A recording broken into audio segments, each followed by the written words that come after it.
그런데 이명박 전 대통령, 앞서 4대강 정책감사에 대해서는 이렇게 시비거리를 만들지 말라. 그리고 아들 이시영 씨의 마약 관련 보도엔 이 씨가 필요시 DNA 검사를 받겠다며 제17대 대통령 비서실 명의로 즉각 반박했었는데 이번에는 어찌된 일인지 직접 고소를 당했지만 현재까지 공식 입장은 나오지 않고 있습니다. 그래서 이 전 대통령 요즘 어떻게 지내고 있는지 한번 찾아봤는데 이명박 기념재단 공식 사이트에는 이 전 대통령의 동정이 아주 자세하게 설명이 돼 있습니다.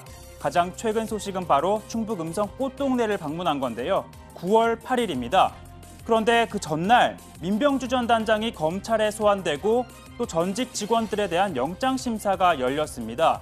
그리고 그날 국방부에서는 사이버 사령부 댓글 공작에 대한 재조사 계획이 나오는 등 결국 할 끝은 MB로 향하고 있다라는 기사가 쏟아져 나왔었는데 아니 이 같은 시기에 왜 꽃동네를 찾았을까?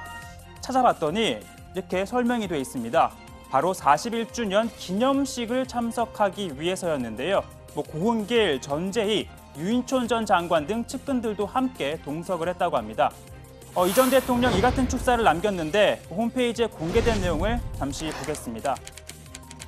예전에 어려운 일을 겪을 때 마침 꽃동네를 들렀는데 사지를 못 쓰는 한 환자가 계속 밝은 표정을 지으며 행복해하는 모습을 봤다. 그리고 사지가 멀쩡한 나도 조그만 고민이 있으면 표정이 어두워지는데 그 환자를 보며 많은 것을 느꼈다라고 축사를 남겼다고 합니다. 그러면서 꽃동네 올 때마다 큰 위로를 받은 것에 대해 감사드린다라고 했는데요. 이 전 대통령, 사실 검찰 수사선상에 오르면서 퇴임 4년 7개월 만에 최대 위기를 맞았다는 해석이 나오고 있는데 이번에도 용기와 희망을 얻었을까요?